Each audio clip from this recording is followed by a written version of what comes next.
We are hooked on this Formula One series and we can't get enough of it.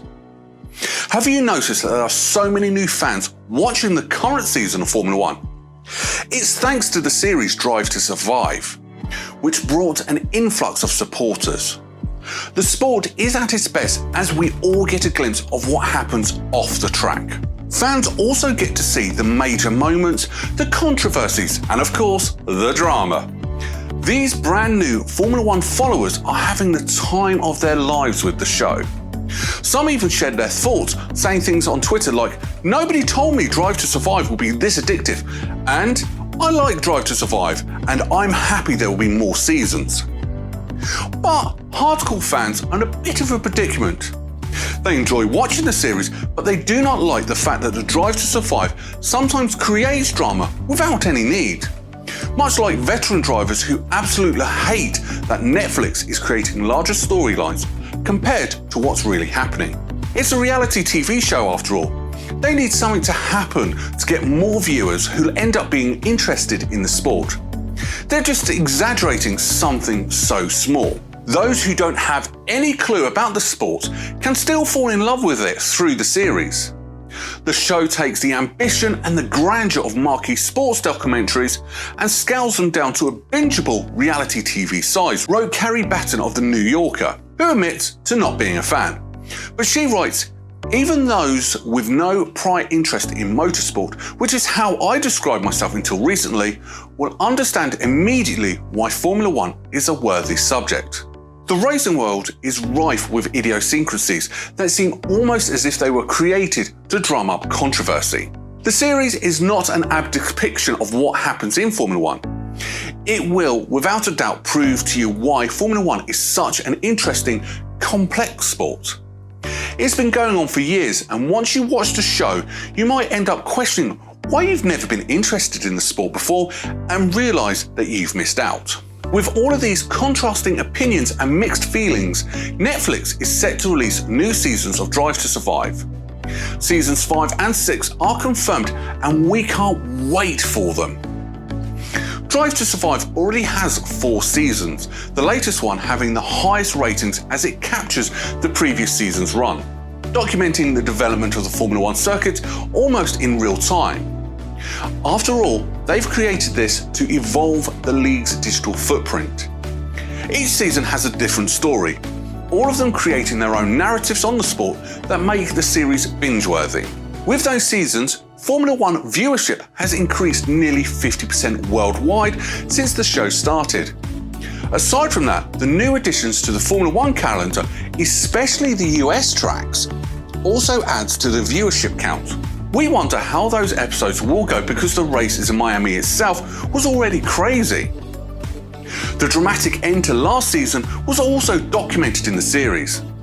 Lewis Hamilton and Max Verstappen were in a predicament as Michael Masi allowed Max to overtake and overall snatch the trophy from 7-time champion Lewis. Drive to Survive did not miss the opportunity to cover this, and now we have front row seats to the drama. Because of its success, other major sports desperate for fresh eyes, such as tennis and golf, have signed on to make similar series, though no one can ever beat Formula One drama. It's filled with money, rivalry, and friendships you've never seen off track. The audience gets familiarised with the complex logistics behind the sport as well. It's not just the driver and his car. Many employees, teams, cars, equipment, and all that get lugged around the world almost every week. A single engine itself can cost millions of dollars. So imagine how much money they have to put out yearly. Now that Netflix and Formula One confirmed a 5th and 6th season, we're starting to question if this series is really beneficial to the sport, or is it creating a huge barrier between the drivers and their fans? The new seasons will again take fans behind the scenes to show how the drivers and teams prepare to battle out for the 2022 and 2023 championships. As we've mentioned, it's definitely drawing a new crowd, and that's great because the fan base of Formula One isn't that big compared to other sports. Drive to Survive definitely has a big impact on the sport without a doubt. An estimated 73 million people were added to the Formula One fan base last year. Because of the series, Americans got obsessed with the sport to the point that the Miami Grand Prix was overbooked this year. The restaurants, the hotels, the yachts were all rented for the weekend. This is new to them since they usually opt to watch NASCAR or other motorsports. On the other hand, OG hardcore fans and the drivers themselves heavily dislike the series and the way they are portraying the sport. They said it's ruining Formula One. Drive to Survive is good for drawing new fans to racing, but they start to see the sport and the drivers in a bad light. A few drivers specifically stated how disgusted they are of the series. Some even vowed that they'll never join it again after the first few seasons. What's wrong with the show is that it manipulates footage of real races and driver interactions to make it look like there's more drama between the drivers than there really is. Some drivers already said that they are all friends, just trying to do their jobs. Now, a handful of drivers refused to film the reality TV show. Defending world champion Max Verstappen already knew this from the start, saying that these type of things fake a lot of stuff and create a few rivalries that don't really exist. He's actually narrated to be one of the villains of the show because they film him in a way that looks like he and Daniel Ricciardo are rivals.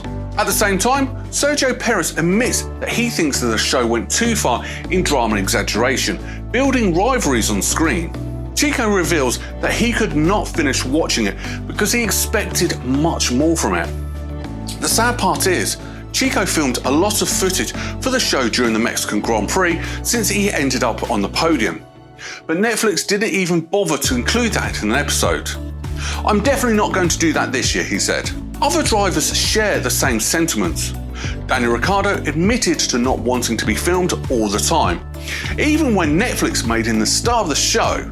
While Lando Norris and Esteban Ocon think that the show helps their careers stay afloat. If you really like Formula One, you'll be able to point out all the fake stuff because they're pretty obvious. For new fans, I hope they don't think all the drivers are evil after that. Netflix proceeds to alter narratives and create fake storylines that ruin the drivers' images because it makes for a better TV show. Yeah, it's good to invite new fans to the sport, but how can they film if no driver wants to take part in it? Netflix has to fix how they narrate these storylines, or else they'll lose everything.